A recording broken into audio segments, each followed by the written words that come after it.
Thank you for tuning in to the Movie Geeks United Slam Dance Spotlight on Pete Smalls is Dead, which tells the story of a former screenwriter turned downtrodden East Coast laundromat owner who finds himself back in Los Angeles when his dog Buddha is kidnapped by loan sharks. The film has a stellar cast from Steve Buscemi, Tim Roth, to star Peter Dinklage, who joins in this conversation with director and co-screenwriter Alexandre Rockwell. If I'm not mistaken, last night. Tell me about that experience. You want to go for it, Peter? It was great. I mean, it was packed. It was lovely. There was I didn't see the short film that preceded ours, but I heard that was really good. And Slam Dance is sort of in the spirit of what Sundance used to be, and I like that. Yeah, it's actually great. It was, when you open the doors at the end, it was like a waft of of lack of what's the opposite of oxygen? I don't know what do plants breathe. Anyway, it was like if you were a plant, you would have loved it because there was no oxygen in that room. But it was packed, and there should have been a few screenings, but we were honored to be the opening night film. And Alexander, particularly for you, what is it like? Because this is the world premiere of the film last night, wasn't it? It hasn't played at any other festivals. It's to me. Actually, it had shown in Europe, but it was the domestic premiere, and that's really the big thing. But no, it was not the world premiere. Well, what is it like when you see your film that you've lived with for so long through an audience's eyes for the first time? It's amazing. It's a wonderful. It's like seeing your daughter score her first basket in a basketball game. You realize that you never thought it was going to happen, but eventually it'll happen. And it was basically, my daughter doesn't play basketball very well, but hear this. She's only 7, okay? Cut her some slack. Hey, listen, but when we did the movie, you're so just trying to keep your head above water on these kind of independent films that you never really envision a moment like last night when you just give it away to an audience and they take it. It's a wonderful feeling. It's really, really wonderful. Do you learn, and I guess this question can apply to both of you guys, do you learn anything new about your film by experiencing it with an audience for the first time? Well, I'm going to let Peter talk because I talk too much, but I just want to say quickly, you know what? Honestly, I feel like I do, but I think it's a big mistake to do that because every audience is different.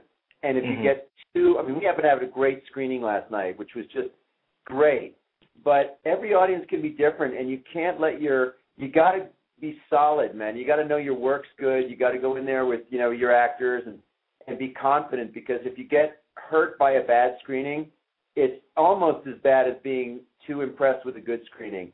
You just kind of have to, it's a wonderful feeling, and especially when, when it's positive, but I would not say I learned. I don't want to alter the way I work because of how an audience took it. How do you think, Pete? I don't learn a thing. I just learned that. I love the movie I made with Alex. I sort of I'm very happy with it. So an audience's reaction either way is great, or if they don't like it, everybody's critic lately and everybody's opinionated, and that's fine too. But I'll forever have the experience and my love of the movie itself. So, what I learn is I don't know if I learn anything really. I just sort of enjoy being there and sharing the movie. Yeah. Well, I read a quote from you, Peter, that you said at film festivals you like to hide. Are you uncomfortable in that environment? An hour ago. Yeah, I hide sometimes a lot. I don't know. He's not hiding now. I'm not hiding now. He's laying down on a bed right next to me. That's not hiding. And I'm so fully clothed. I'm wearing a 3-piece suit basically. No, I don't know. There's a lot that's sort of I'm good with my friends, but the schmoozing and the whole thing, and it's almost a cliche to talk about that stuff in terms of film festivals. But you walk around and it's sort of it's some sort of entity beyond the film themselves. And unfortunately, a lot of these things are all about that and money and selling products and stuff. And I just shy away from that stuff. Not to paint myself as some tortured artist, but I'm just sort of shy no matter what, unless I'm around my good friends. So I don't do really well in public situations like this. Yeah, that's what I was referring to. Well, Alexander, you've made a statement that independent film is not what it used to be, and I'm curious to know from you what spirit you think isn't as prevalent as that. I so wish I hadn't said poor kids. Sometimes I don't want to be honest. No, what it is it's a little bit of nostalgia, from a guy who's, who blossomed at a time when it was a real splurge of independent energy and support, incidentally, by the way, in terms of financing for independent film.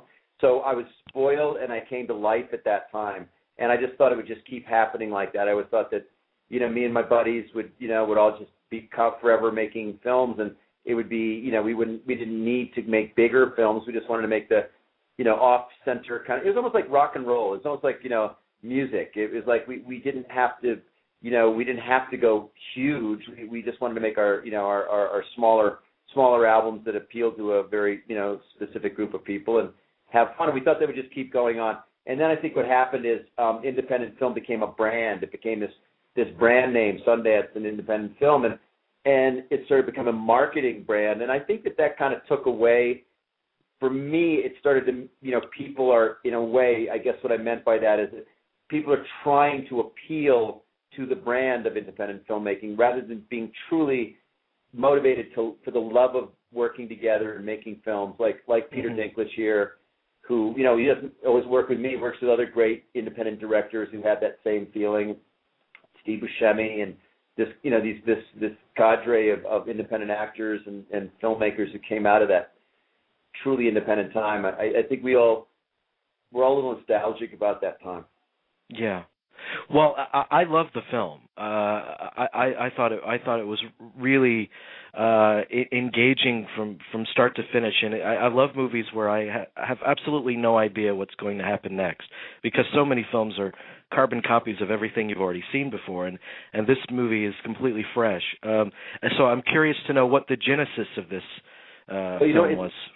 You actually reiterated what I said, which is that I think there's a reason why they're generic and they're formulaic and they don't cross genres, because essentially people are trying to appeal to a market. So they make comedies, comedies like knucklehead comedy. And by the way, I love knucklehead comedies. I'm an old Three Stooges fan from years ago, and I love knucklehead comedies. But we can do it all. We can make somebody laugh and cry and whatever, and we can get engaged and be thoughtful, and we can write good dialogue. It doesn't mean, so just a comedy doesn't have to have stupid dialogue. And I like being surprising an audience, because who knows, the best parts of life are when you walk out the door and bang, you meet the woman you'll marry when you didn't even know you would.